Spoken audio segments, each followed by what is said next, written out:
idea is, can we take some science and technology interventions and disseminate them as required in the Northeast region. So RuTAG IIT Madras was requested to act as a facilitating mechanism for establishing 20 sanitary napkin manufacturing units across the 8 states of Northeast region.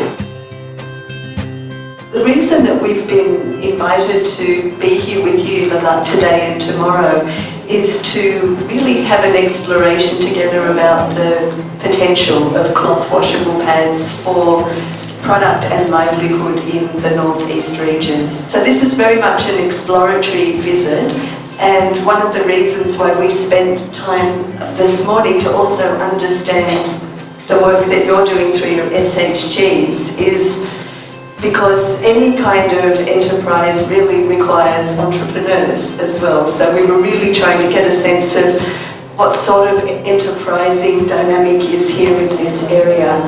And then the other part is to also share with you something about the journey and that we've been on as entrepreneurs ourselves to make and promote the cloth washable pad concept.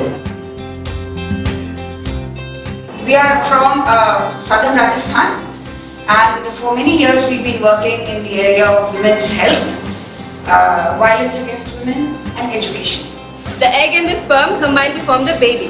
So one egg comes to the uterus to wait. If this month you are not pregnant and you get your periods, it means that the egg inside dissolves and comes out as blood.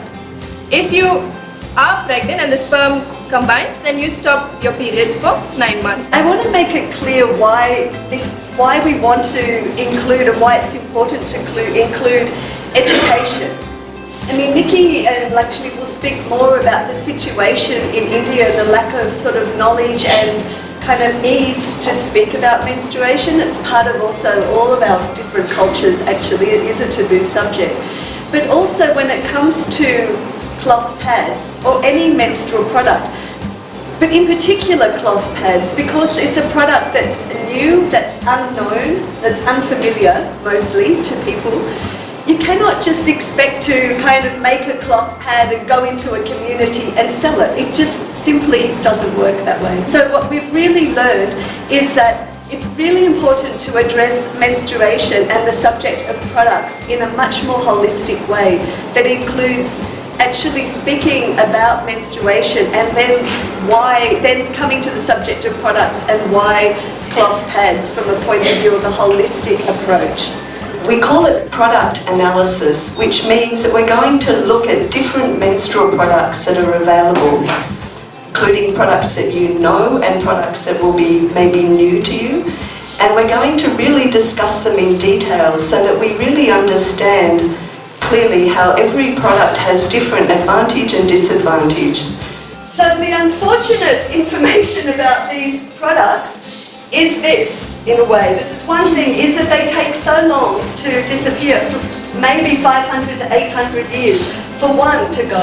This will help us to make some informed decisions about whether, for example, a cloth pad is a suitable product for women and girls in the areas that you come from, or maybe other products are.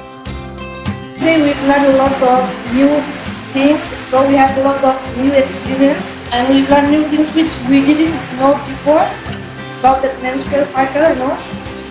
As a next step, what you can do is after this workshop, go back to your communities, go back to your self-help groups and your families, and you can have this conversation like what we've had here today.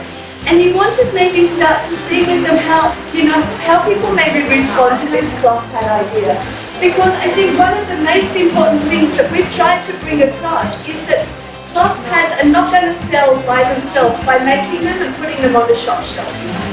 So we have to have and learn how to have this conversation, and this is one thing that we can all already start to do.